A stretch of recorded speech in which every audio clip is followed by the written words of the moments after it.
was er wie een zeer ongeduldige jong. Zijn ongeduld hat hem in all trouble gebracht. Und hij wist dat het niet goed was. Jeder Mal, wenn er so alle geduldig wird, aber Dinge nicht so passieren in seinem Leben, als er das will, dann wird er dahl und frustriert und ungeduldig und dann wurde er das selbst. Und er hat Gott gebeten, Gott helpt mich mit dort, aber er scheinbar helpt nicht. Er kann seine Ungeduld nicht überkommen. Er hat in der Bibel gelesen, dass er nicht reich war. Aber er kann nichts mehr tun. Ein Tag kommt ein Prediger vom Miet auf und ich weg. Und wenn es die Botschaft durch ist, dann sagt er dem Prediger, kannst du für mich beten? Und sie vertellen darüber, und er sagt, ich bin so ungeduldig und frustriert und dahl, ich muss da was tun.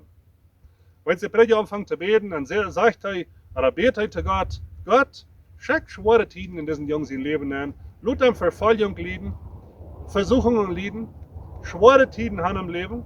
Und wenn sie so beten wird, dann unterbricht das junge Prediger und dann sagt er, wach, sonst hat er nicht gesagt, dieses Beten.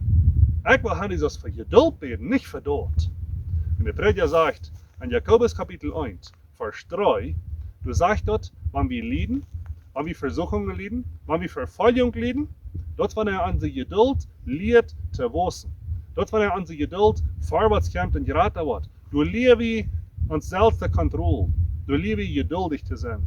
So wenn eine Person best wird vielleicht mit Ungeduld bodern hat, dann wundert die nicht, wenn die durch schwere Tiden durchgehen, wenn die durch Versuchungen durchgehen, wenn die durch Verfolgung durchgehen, wegen die glauben, wegen Gott braucht dort, zum die formen, zum die lehren geduldig sein. Und Geduld ist ein Ding, was wir im Leben brauchen, in das Leben, was gesehen da und besser sind, wenn wir lehren geduldig sein.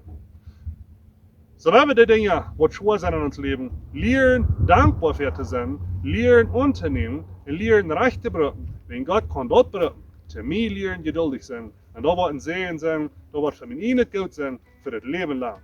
So möchte Gott uns helfen, dass wir geduldige Menschen sind, und wenn wir nicht sind, dass wir die Dinge, die wir in uns Leben beleben, können brauchen, zum Geduld lehren dadurch. Gottes Ehre.